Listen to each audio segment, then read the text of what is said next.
나이가 40이 되지 않습니다.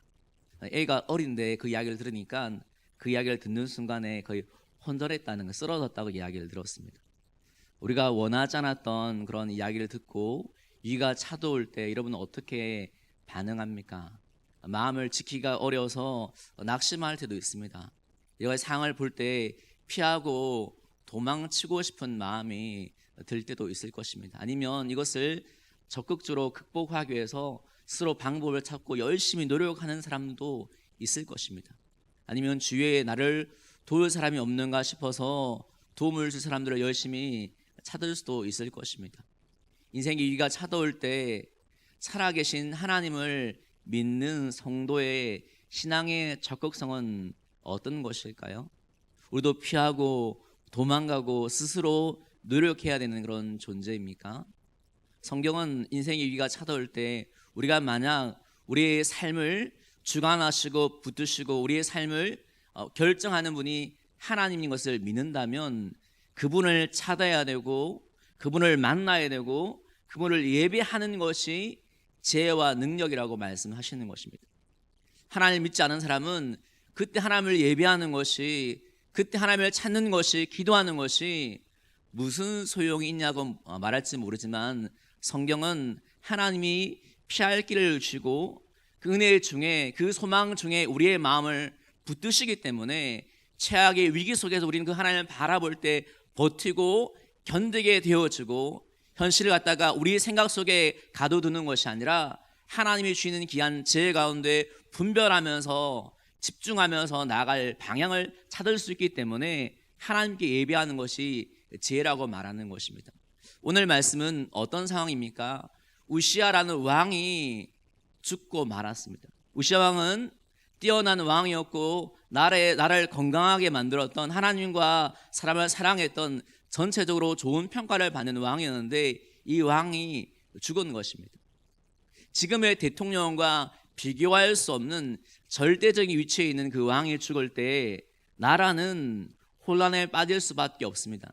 더구나 지금은 다른 나라, 아수라라는 나라가 이 이스라엘을 집어삼키려고 노력하는 것 때이기 때문에 밖에도 위기고 안에도 위기인 가운데 이사야는 하나님을 찾고 하나님을 만납니다. 특별히 하나님의 성전에서 하나님을 예배하다가 하나님이 어떤 분인 것을 알게 되는 것입니다.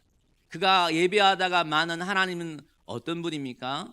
말씀에는 너무나 거룩하셔서 천사들도 얼굴을 가릴 수밖에 없을도록 거룩한 분이었고 또 온 땅에 하나님의 영광으로 충만하신 그 하나님을 만났던 것입니다. 예배당 안에만, 성전에만 있는 하나님이 아니라 하나님이 온 땅의 영광으로 충만하시고 온 땅을 다스리는 분인 것을 알았던 것입니다. 이것은 당시의 충격적인 이야기가 되었습니다. 당시의 사람들은 어떻게 믿었냐면 민족의 신은 그 민족과 함께 흥망성쇠를 같이 한다라고 생각했던 거예요. 이 나라 강하면 이 민족의 신도 지금 강할 때구나. 이 민족이 약해지면 이 민족을 지키는 이 민족의 신도 약해지는 상태구나. 민족의 신이 소멸되어질 수 있다는 그런 가치관을 가졌는데 나라가 위기인데 보니까 당시의 사람들이 생각했던 그런 신이 아니었던 거예요. 비록 나라는 위기를 맞이할 줄 모르겠지만 하나님은 여전히 온 땅에 충만하시고 모든 것을 주관하시는 영광의 하나님을 바라보면서 탄성이 나왔던 것입니다. 하나님은 우리가 생각하는 하나님이 아닐 수 있는 거예요. 하나님 어디 있나? 하나님 무슨 소용이 있나? 하지만 여전히 하나님은 우리의 모든 삶을 주관하시고 다스리신다는 것입니다. 때때로 하나님이 우리 백성들을 징계하시지만 아주 없애진 않는 이유는 뭐냐면 다시 세우기 위해서 그런 기간을 갖는다라고 말씀은 우리에게 들려주고 있더라는 것입니다. 오늘 다 읽진 않았지만 이사야 7장 13절에 보면 이런 표현이 있습니다. 그 중에 10분의 1이 아직 남아있을지라도 이것도 황폐하게 될 것이나 밤나무와 상수리나무가 배임을 당하여도 그 그루터기는 남아있는 것 같이 거룩한 씨가 이 땅에 그루터기니라 하시더라. 이렇게 말씀하고 있는 거예요. 하나님 우리를 징계하시지만 완전히 멸절시키지는 않는구나. 여전히 하나님이 이 백성을 붙드시고 계시는구나. 이 소망 때문에 이사야가 마음을 지킬 수가 있었던 것입니다. 우리는 예배할 때 무엇을 바라봅니까?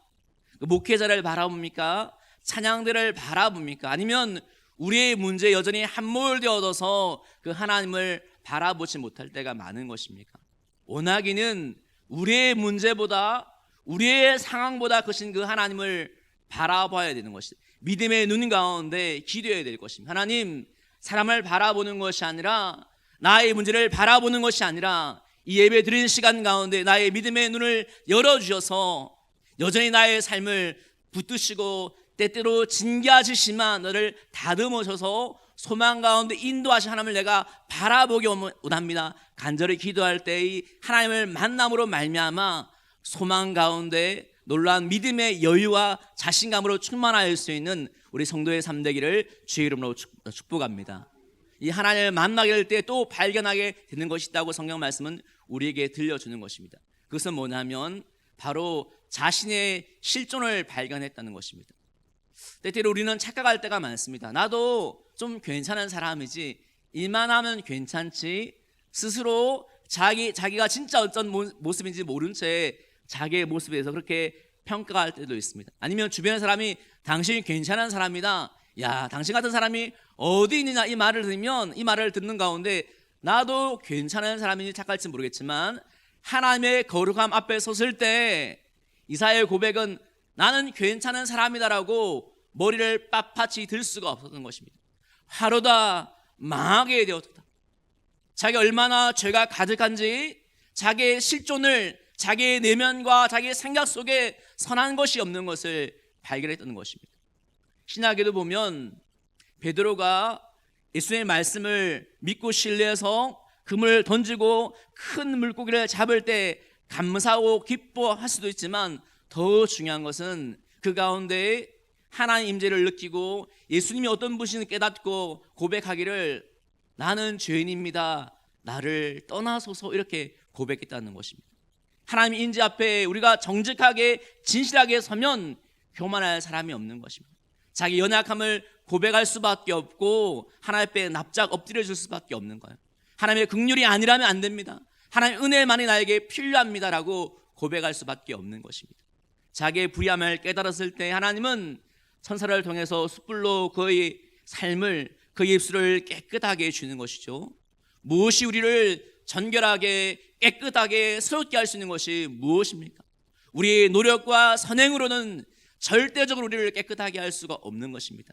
오직 예수님의 생명의 보혈, 그 피만이 우리 영혼과 삶을 날마다 깨끗해 줄 수 있는 유일한 하나님의 은혜의 방편인 것을 믿습니다. 예배 가운데 그래서 하나님을 바라볼 수밖에 없는 것입니다. 하나님, 여전히 나에게는 악함이 있습니다. 하나님 은혜밖에 없습니다. 하나님 이 시간도 주의 불을 의존합니다. 주님, 주의 피로 나의 생각과 나의 마음과 내가 알지도 모르게 죄인지도 모르게 말하고 생각했던 나의 모든 것들을 전결케 해주십시오. 주의 불을 의지합니다. 날마다 이 고백 가운데 예배 드릴 때마다 하나님의 긍휼을 가운데 그 불의 능력 가운데 날마다 영혼과 심령의 정결함을 입을 수 있는 성도의 삶 되기를 주의 이름으로 축복합니다. 하나님을 만나게 될 때 하나님의 음성이 들려옵니다. 하나님의 음성에는 하나님의 마음과 의도가 그 속에 분명히 담겨 있는 것이죠. 하나님이 이사야에게 어떻게 말씀하십니까? 이 세대가 어지러운 것 가운데 내가 누구를 보낼까 하는 하나님의 음성이 들려오는 것입니다. 하나님의 마음을 깨닫는 것입니다. 어디에서 하나님의 마음, 하나님의 뜻을 발견할 수가 있습니까? 하나님을 바라보고 하나님을 예배할 때 하나님의 마음을 깨닫게 되어지는 거예요. 하나님 이 시대 가운데 하나님의 마음과 뜻을 선포할 선지자를 찾고 계시는구나.